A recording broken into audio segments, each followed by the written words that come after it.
What do you know? We're back for another one. We got that Boomachino ice today. Switching things up. They got the nice mason jar. Boom. We'll start with a little sip. We got Korean Zombie versus Brian Ortega.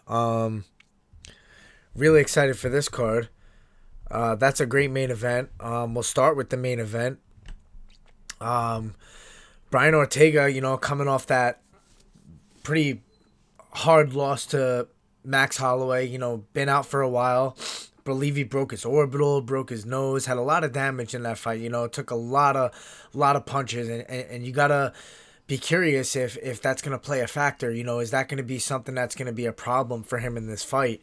Is that gonna be something that is gonna play a mental role in this fight? Is that gonna be something that messes with him going into this fight? I don't think so. I think he's a really mentally strong fighter, and I think he made the necessary changes. We've seen in recent interviews leading up to this fight, he made changes with his coaches, with his training partners, his team, the people surrounding him. I think he found flaws in his system and he went and fixed those things. And he seems like he's in a good mental place. He seems relaxed going into fight week, and I think that's a good sign. And for Chan Sung Jung, another guy who has taken damage in his career. I mean, that knockout that he took to Yair Rodriguez was insane, and that was a 5 round back and forth fight. That was pretty intense of a fight, and a lot of punches taken, a lot of punches given. But Chan Sung Jung is, in this fight, to me, stylistically, Brian Ortega is probably going to have crisper boxing. He's a little bit better at just putting punches together. He's not a huge kicker, but he will throw a kick in there once in a while. Chan Sung Jung on the other side is more of an MMA striker. He's got a different style to him. He's willing to throw weird things, and his movement's different. And if you want to talk finishing ability, Chan Sung Jung's the type of guy where he could finish a fight with one shot, and he's definitely has that aggression to him, that shark in him, that he's looking for the finish at all times. And when he smells blood, he's on top of you. Ortega is another guy that can finish you with one shot. I mean, he did it to Frankie Edgar, and we don't see that a lot. Frankie Edgar does not get put away like that, and that uppercut was beautiful. So, to me, this fight will not go 5 rounds. I do think there's going to be a finish, although I know it's hard to kind of commit to that because obviously Brian Ortega can take a lot of damage. Obviously Chan Sung Jung could take a lot of damage, but just the way that these two guys fight, they don't shy away from being in the pocket, from taking shots to give shots, and just their styles and their mentalities. It makes for a fight where there's going to be some brutality and definitely back and forth, a lot of aggression, and guys both willing to stand close and try to finish the fight. We see a lot of guys with movement that have, high fight IQs in there, and they know how to kind of find the right angle to touch you but not get touched. And I think that's really smart. But these guys are just not like that. They're guys that are in there trying to kill at all times. And I think that's to be respected as well. Um,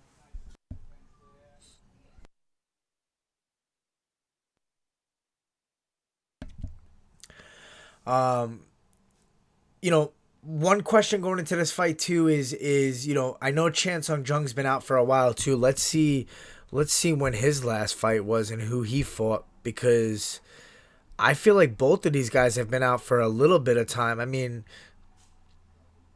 both of them finished Frank Yeager though. Chan Sung Jung did as well, and back in 2019, um, he finished Hainato Moicano in 2019 as well.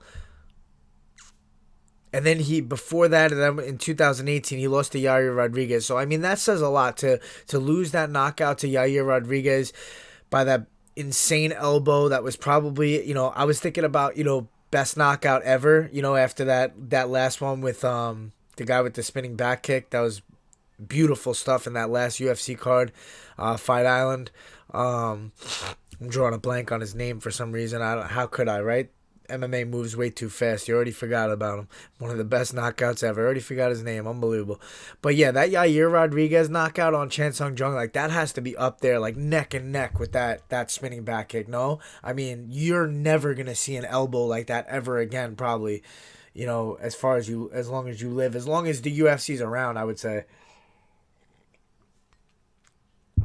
But yeah, so Chan Sung Jung has shown the ability to rebound after that, and come back and put guys away that are not easy to put away in Frankie Edgar and Renato Moicano. And man, Chan Sung Jung's a big featherweight. I feel like both of these guys are really big featherweights. Whenever I realized that like I fought at 145 a couple times during the pandemic, I look at these guys and I'm like, oh, like I'm definitely not a 145er. Like these guys are way bigger frames than me. I mean, I'm walking around 155, 156. Like, I mean, during the pandemic, I was getting up to like 163, 164, and I had to kind of cut a little bit, but normally I'm a lot lower. Now, as far as Brian Ortega, coming off that loss to Max Holloway, taking all that damage, it's going to be interesting to see if he does get hit early on. Like, how's he going to handle it, And he hasn't fought in 2 years. Chan Sung Jung's been a little bit more active. Ortega's been out for a while, so that's another factor to take into consideration. Will that 2-year layoff play a role? I really don't think so. I think Ortega's got the right mindset, and I think,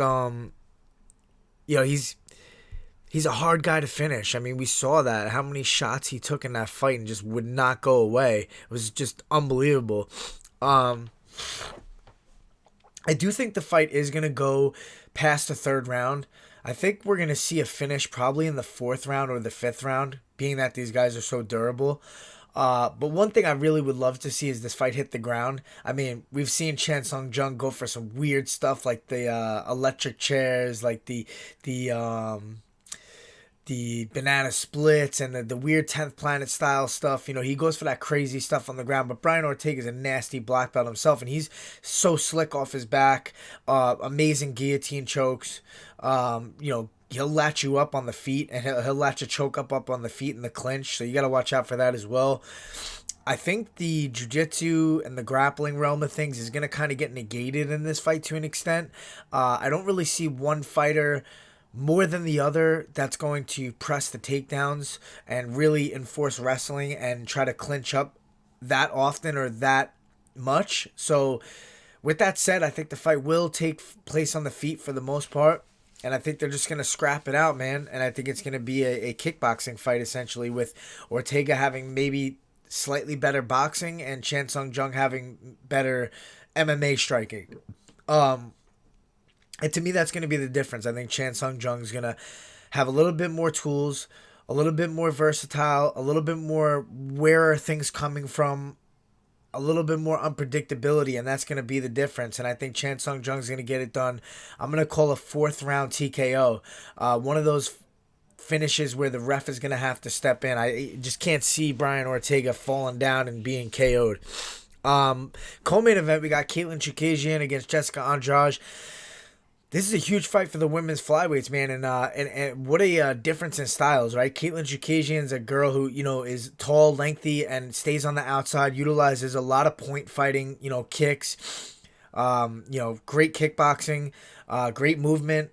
She's very, high volume striker, and she showed in her last fight that, against Shevchenko, very good grappling as well, too. I mean, if she could take you down, it's a problem. If she has you on your back, she's able to, stifle any submissions. She's able to pass guard and kind of keep you there, land some ground and pound, and really smart fighter, knows how to win a fight, knows how to outpoint other girls, and really knows how to take girls into their weak spots. So I wouldn't be surprised if Caitlyn looks for a takedown in this fight early on, She'll probably move a lot in the first round, stay on the outside, try to utilize that jab, stick that jab in Andraj's face. And once she sees the opportunity to get a takedown, she's going to look for it. I mean, Andraj has, unparalleled power in that weight class. She throws bombs. She's like the John Lineker of this weight class, for the females, and just nonstop heavy hooks. body head, mixing it up. And if you get caught with those, it's a problem. Rose Namajunas laid out the game plan on how to fight Andraj. Stick that jab, straight punches, long punches, and Caitlyn Chaucasian is gonna come with that kind of precise outside straight punches, kicks. She uses the front snap kicks really well, and this is a fight with range as a big component to where the fight's gonna take place and who's gonna be the victor. If Caitlyn Chaucasian should keep her on the outside of her punches and her kicks, it's gonna be hard for Andraj to get inside. Maybe we see Andraj try to get inside close and get a takedown of her own. We've seen her pick up Rose and slam her on her head. So with her. With her leverage, being shorter, if she gets that high crotch on Caitlyn, I could see her picking her up and slamming her and trying to stay on top and land some ground and pound of her own. So, really it's going to be a case of who could dictate the pace and the range of this fight. If Caitlyn keeps her on the outside, I think it's going to be a problem for Andraj, but she's going to have to do that for 3 rounds. It's going to be tough. Andraj is a powerhouse. She plants her feet, comes forward, throws big hooks, and she's going to try to work her way inside, the whole entire fight. And she's not afraid to take shots, to give shots. So when someone is fearless like that and they get in your face and they're willing to kind of put that pressure on you and take shots to give shots, at some point they're going to find their way closer to you and get, close that distance and get inside on the range. Bingo bango. Boom shakalaka. Tough fight to pick. Honestly, I'm making the pick right now. I really didn't know before this second. But I'm going to go ahead and go with Chaucasian by decision. I think she's going to fight the smart fight. I think she's going to avoid the power shot. She's going to stay on the outside and she's going to get it done. It's really hard to get in on her and land that big shot, Smart fighter. Jimmy Crute, Modestas Bukauskas. Bukauskas looked really good in his UFC debut, right? Who did he fight there? He's already made the debut in July against Andreas Michailidis. Obviously, Jimmy Crute is a little bit more experienced in the UFC than his debut, but he showed pinpoint accuracy in striking, got the KO there. But Jimmy Crute is a guy who really young, really talented, really strong for that weight class, has a good build. He's coming off a win over Michael Oleksiejczuk. Can't pronounce his name. I'm going to stick with Mikhail. But yeah, Jimmy Crute, he has a lot of promise. He's got submissions, he's got power on the feet. He's only lost once in the UFC, and that loss was to Misha Serkinov, and he had a good UFC career. It's another tough fight to pick, just because I know Bukauskas has that pinpoint accuracy on the feet, and I feel like this fight will mostly take place on the feet, but I think Jimmy Crute might be able to secure a takedown and pass guard and land some ground and pound and try to keep him there a little bit, tire him out a little.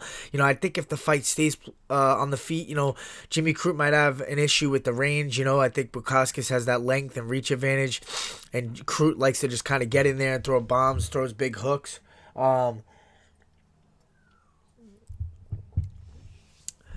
I'm going to stick with Jimmy Crute, though. I think he's going to get the fight. I think he's going to win the fight by decision.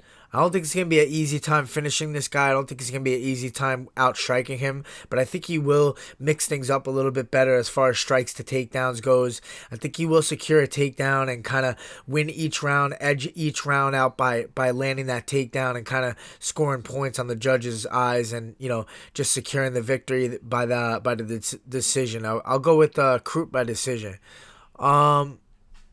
What else we got? Also, going to get to some fan questions as well when I'm done breaking down the card. Claudio Silva, James Krause. Wow, Krause is one of those guys who always steps up on short notice, right? But also one of those guys that's really difficult to fight. I mean, he switches stances over and over. Hard to read. Where are things coming from? Is he southpaw? Is he orthodox? I don't know. He mixes up takedowns really well. Black belt on the ground. I know Claudio Silva is a black belt, and obviously, gonna want to take this fight to the ground if he's gonna want to win. He does have some power on the feet, but I think primarily he's gonna, want to grapple and try to expose Kraus, which is gonna be very tough to do because Kraus is a high level black belt himself, and I feel like he's very active on the ground. I mean, his scrambles are really good. He catches, opportunities in scrambles for submissions, and his striking is really hard to deal with. He's got really creative striking. He's been a coach for years and years, so being a coach and having that perspective of things is going to help you in your game as well. And I think that's going to be the difference. I think Kraus is going to outstrike him. He's going to be too much switching stances and unpredictable, and he's going to be hard to take down and hold down. And even if he does take him down, I think Kraus might even have the edge on the ground as far as, hunting for submissions goes. So give me James Kraus by submission, because I do think the fight is going to hit the ground, and I think Claudio Silva is going to be surprised at how good Kraus is down there and creative he is down there. He's probably just as creative on the ground as he is on the feet. So give me Kraus by submission in round 2 or 3. I'm not quite sure, but submission. You got to do this submission. Almeida Martinez, man, Almeida has been out for a while, right? How many years? When did he last fight? It's been a while since Almeida fought. And he's always had a really good Muay Thai style, Wow, I think it's been 2 years he's been out. And he lost to Rob Font by KO the last time he was out. And before that, lost to Jimmy Rivera by decision. So always been amongst the top 10 guys. Remember Cody Garbrandt took him out and kind of made a name off of him.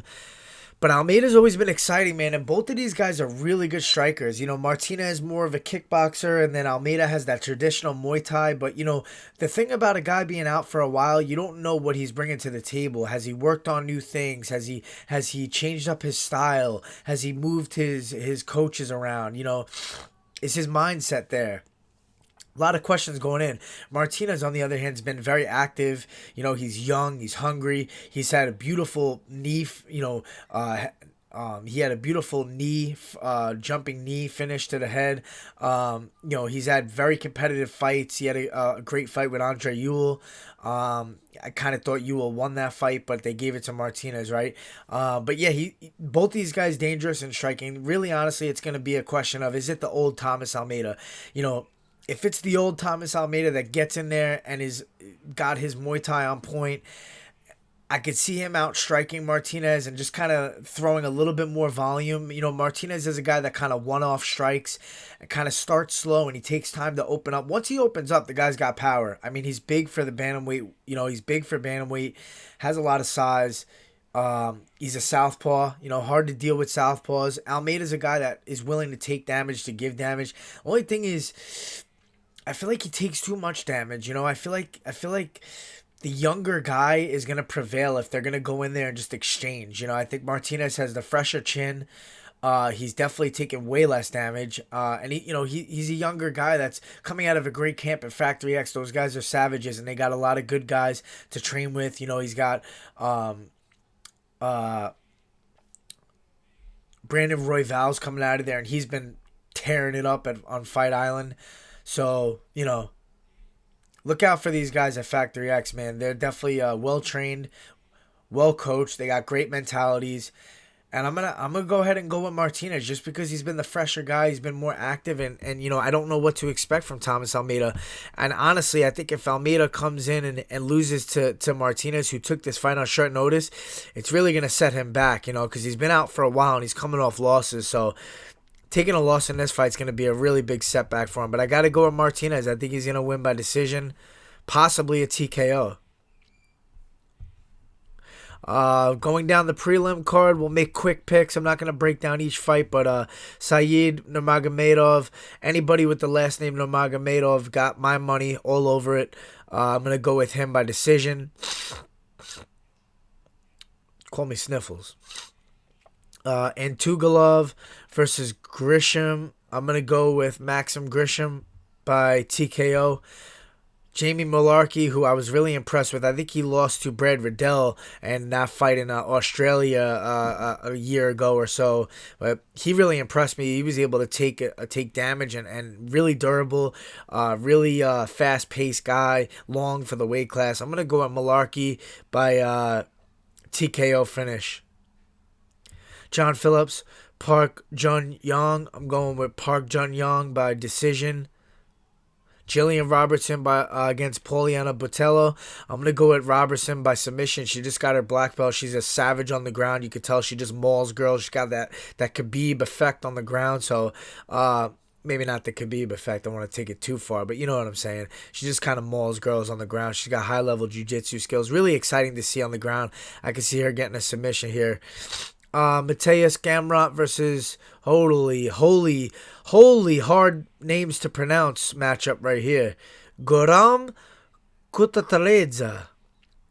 I don't know who I'm going with. How's that? I'm going with the undefeated guy, Mateus Gamrot. And that's that. Let's get to some Twitter questions. What do we got here?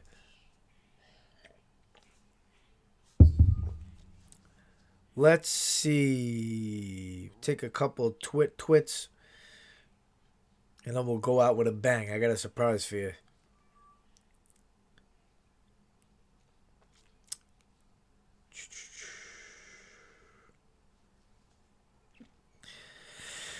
If handsome Brian Ortega were to come on to you, how long would you resist before ultimately giving in? I'm fucking dropping him. I'm dropping him right away. What can I say? And when I say dropping them, I don't mean my pants, guys. I mean dropping them with a fucking boomatine or a right hand. I mean, come on now. At MMA Nepal, do you think Zombie will give Ortega a choice like he was given 10 years ago? I don't know what you mean, but I do think Zombie's going to win. What's the most impressive win, in your opinion, from each of those legends? Chan Sung Jung probably knocking out. Bro, honestly, the same. Both of them finishing Frank Yeager is probably the best. Really hard guy to finish. So, whose chances do you rate more versus Volkanovski, Zombie or Ortega? I would go with Zombie. Just more versatile.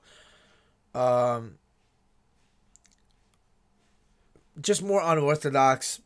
Big guy for the weight class. Although Ortega's jiu-jitsu would be a problem, but Volkanovski would probably just kind of outpoint him on the feet. But yeah, I'll go with Zombie. Do you stand with Jameson or Proper 12? Not much of a whiskey guy, I gotta say.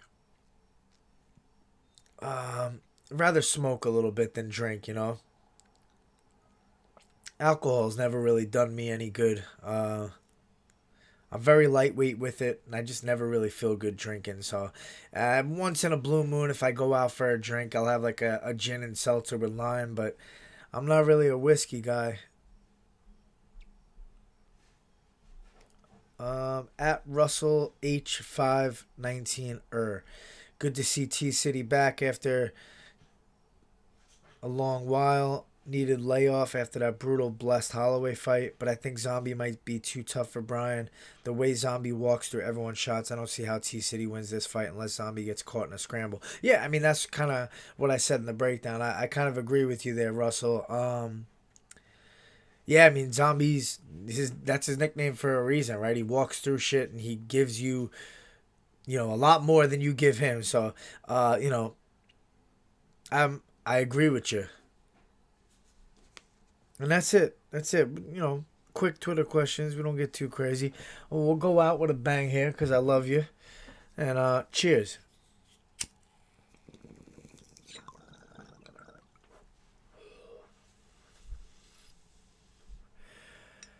Boom, baby.